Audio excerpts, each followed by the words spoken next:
বিসমিল্লাহির রহমানির রহিম। প্রিয় দেশবাসী, আসসালামু আলাইকুম। গণহত্যাকারী হাসিনার পলায়নের মধ্যে দিয়ে 15 বছরের ফ্যাসিবাদী শাসনের অবসানের পথ উন্মুক্ত হয়েছে। তাই দেশে জবাবদিহিমূলক গণতন্ত্র প্রতিষ্ঠার এখনই শ্রেষ্ঠ সময়। লাঞ্ছিত, বঞ্চিত, অধিকারহারা মানুষ একটি স্বাধীন, নিরাপদ এবং মর্যাদাকর জীবনের প্রত্যাশায় উন্মুখ হয়ে রয়েছেন। জনপ্রত্যাশা পূরণের জন্য একটি নিরাপদ এবং মানবিক বাংলাদেশ গড়ার এখনই শ্রেষ্ঠ সময়।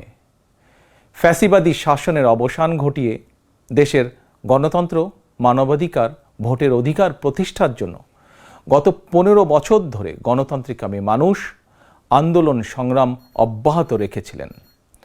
আন্দোলন করার সময়, আন্দোলনরত অবস্থায় এই সময় অসংখ্য মানুষ গুম হয়েছেন, অসংখ্য মানুষ হয়েছেন খুন, অপহৃত হয়েছেন বহু মানুষ, অনেকে চিরতরে হয়েছেন পঙ্গু। আন্দোলন সংগ্রামের ধারাবাহিকতায় শেষ পর্যন্ত ছাত্র জনতার ঐতিহাসিক গণ অভ্যুত্থানে গণহত্যাকারী হাসিনা দেশ ছেড়ে পালিয়ে যেতে বাধ্য হয়েছে।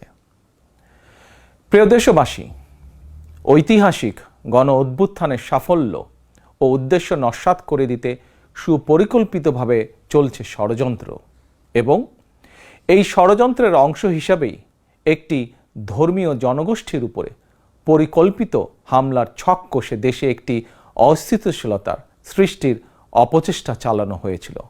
তবে হাসিনা পতন আন্দোলনের পক্ষের শক্তি এবং অন্তর্বর্তী সরকারের সময়োচিত পদক্ষেপের কারণে বিতাড়িত অপশক্তির পরিস্থিতির অবনতি ঘটাতে ব্যর্থ হয়েছে। কিন্তু তারপরেও তাদের ষড়যন্ত্র থেমে নেই। কিন্তু গণ অভ্যুত্থানে চেতনা ও লক্ষ্য সুসংহত করতে হলে বিতাড়িত গণবিরোধী শক্তিকে আইনের মুখোমুখি করার পাশাপাশি জনগণের রাজনৈতিক এবং অর্থনৈতিক ক্ষমতায়ন অত্যন্ত জরুরি। জনগণের রাজনৈতিক ক্ষমতায়নের প্রধান হাতিয়ার হচ্ছে প্রতিটি নাগরিকের ভোট প্রয়োগের অধিকারকে নিশ্চিত করা যে কোনো মূল্যে। প্রিয় দেশবাসী, ক্ষমতার পরিবর্তন মানেই আমার কাছে শুধু রাষ্ট্র ক্ষমতার হাতবোতল নয়। ক্ষমতার পরিবর্তন মানে রাষ্ট্র এবং রাজনীতির গুণগত পরিবর্তন। জনগণের রাজনৈতিক এবং অর্থনৈতিক ক্ষমতায়ন নিশ্চিত করা না গেলে রাষ্ট্র এবং রাজনীতির কাঙ্ক্ষিত গুণগত পরিবর্তন সম্ভব নয়। কাঙ্ক্ষিত রাষ্ট্র সংস্কারে জনগণের আকাঙ্ক্ষা নিশ্চিত করতে হলে অবশ্যই গণতান্ত্রিক বিধি ব্যবস্থাকে টেকসই করতে হলে জনগণের ভোটে জনগণের কাছে জবাবদিহিমূলক সরকার প্রতিষ্ঠা করতেই হবে। বাংলাদেশের পক্ষের শক্তির কাছে, গণতান্ত্রিক শক্তির কাছে আমার বিনীত আহ্বান, আপনারা পরাজিত অপশক্তির পাতা ফাঁদে পা দেবেন না। ছাত্র জনতার গণ অভ্যুত্থানকে চূড়ান্ত সফলতায় নিতে হলে কেউ দখলদারিত্বে লিপ্ত হবেন না, দখলদারিত্বে সহায়তা করবেন না, কেউ দয়া করে দুর্বলের উপর আঘাত হানবেন না, কেউ দয়া করে নিজেদের হাতে আইন তুলে নিবেন না। প্রতিশোধ, প্রতিহিংসা নয়। আসুন কার্যকর রাষ্ট্র সংস্কার নিশ্চিত করতে তারুণ্যের কাঙ্ক্ষিত একটি বৈষম্যহীন গণতান্ত্রিক রাষ্ট্র নির্মাণ করতে আমরা প্রত্যেকেই যিনি যার অবস্থান থেকে আরও দায়িত্বশীলতার পরিচয় দেই। প্রিয় দেশবাসী, ভাই ও বোনেরা, ছাত্র জনতার গণ অভ্যুত্থানে বিশ্ববিদ্যালয়ের ছাত্র শহীদ আবু সাইদ, মাহফুজুর রহমান মুগ্ধ, কলেজ ছাত্র ওয়াসিম আকরাম, মাদ্রাসা ছাত্র আবদুল্লাহ আল মামুন, স্কুল ছাত্র রিফাত হোসেন, 60 বছর বয়সী একজন মা মায়া ইসলাম, 6 বছর বয়সী শিশু রিয়া গোপ, কিশোরী ছাত্রী নাইমা সুলতানা, কুমিল্লার আইনজীবী আবুল কালাম, চুয়াডাঙ্গার রাজমিস্ত্রি উজ্জ্বল হোসেন, নোয়াখালীর দোকান কর্মচারী আসিফ, বরগুনার ওষুধ কোম্পানির সেলসম্যান আল আমিনের মতন বিভিন্ন শ্রেণী পেশার হাজারো মানুষ শহীদ হয়েছেন। অসংখ্য মানুষ দেশের বিভিন্ন হাসপাতালে চিকিৎসাধীন রয়েছেন। পাবনার গাড়ি চালক আরাফাত হোসেন, মিরপুরে গুলিবিদ্ধ 22 বছর বয়সী মুস্তাকিম, দোকান কর্মচারী আতিকুল, অষ্টম শ্রেণীর শিক্ষার্থী তামিমের মতন অনেকের, বহু মানুষের হাত কিংবা পা কেটে ফেলতে হয়েছে। শত শত মানুষ দৃষ্টিশক্তি হারিয়ে ফেলেছেন, অন্ধ হয়ে গিয়েছেন চিরতরে, পঙ্গু হয়েছেন শত শত মানুষ চিরতরে।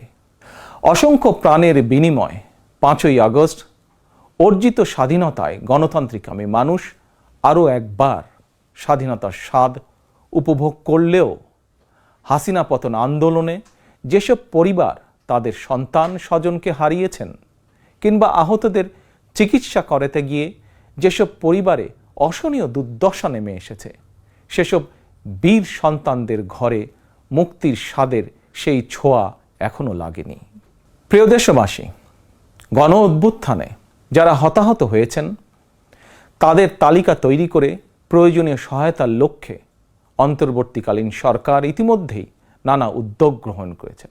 এটি অবশ্যই একটি ইতিবাচক পদক্ষেপ। তবে গণ অভ্যুত্থানে যারা হতাহত হয়েছেন তাদের পরিবারের সদস্যদেরকে রাষ্ট্রীয় আয়োজনে সম্বর্ধনা দেওয়া হলে, রাষ্ট্রীয়ভাবে সম্মান জানালে কিছু সময়ের জন্য হলেও হতাহতদের পরিবারগুলো হয়তো একটু মানসিক সান্ত্বনা পাবেন।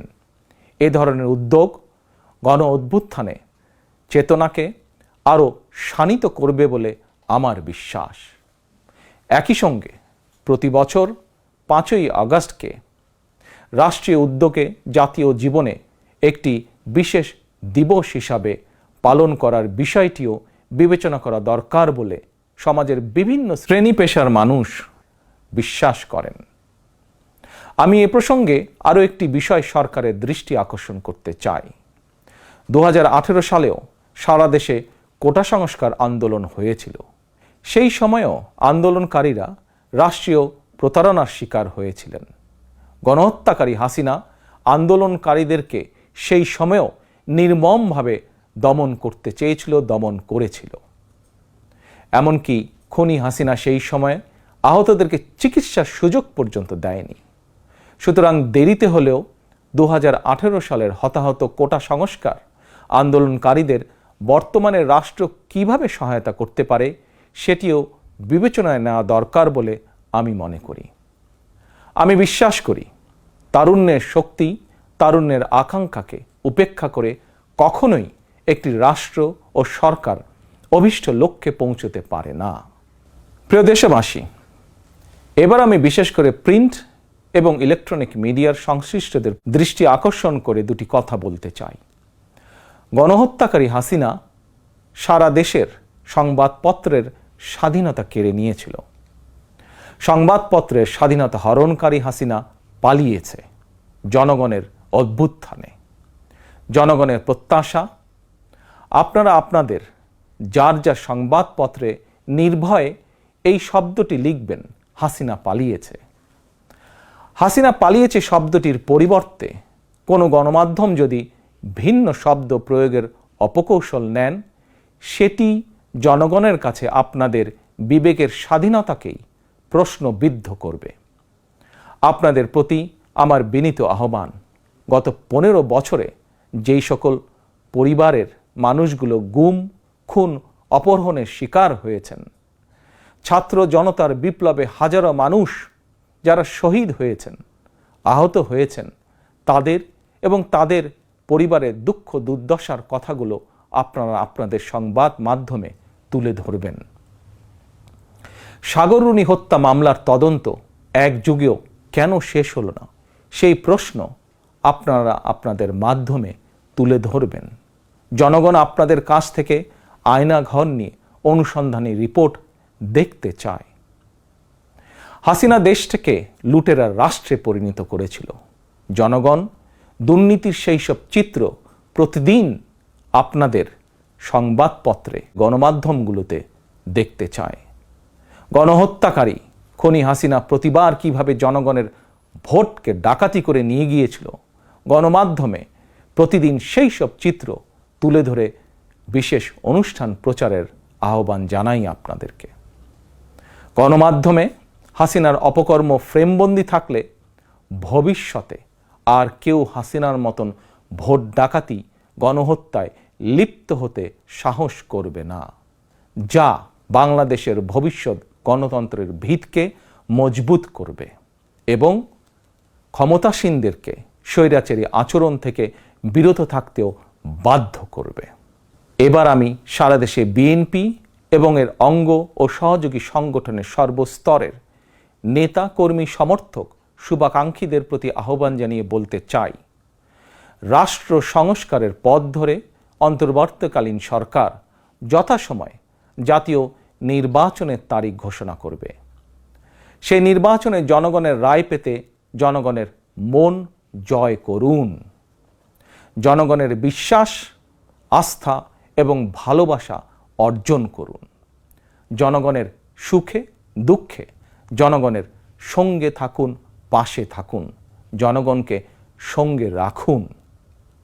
ধর্ম, বর্ণ পরিচয়ের কারণে কেউ যাতে অনিরাপদ বোধ না করেন, দায়িত্বশীল এবং জনপ্রিয় দল বিএনপির একজন নেতা, কর্মী, সমর্থক হিসাবে সেটি আপনাদেরকে নিশ্চিত করতে হবে।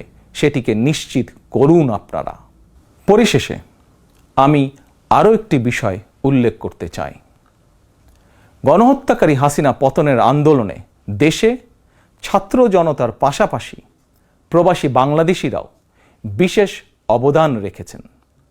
দেশে যখন মত প্রকাশের স্বাধীনতা রুদ্ধ করে দেওয়া হয়েছিল, প্রবাসীদের মধ্যে একদল সাহসী মুখ প্রবাস থেকেই জনগণের সামনে হাসিনার দুঃশাসনের ইতিবৃত্ত তুলে ধরে গণ আন্দোলনে সামিল থেকেছেন। প্রবাসে থেকেই হাসিনা পতনের আন্দোলনের সঙ্গে একত্বতা প্রকাশ করতে গিয়ে কোনো প্রবাসী বাংলাদেশিকে প্রবাসে জেল জুলুম সইতে হয়েছে বা এখনো হচ্ছে।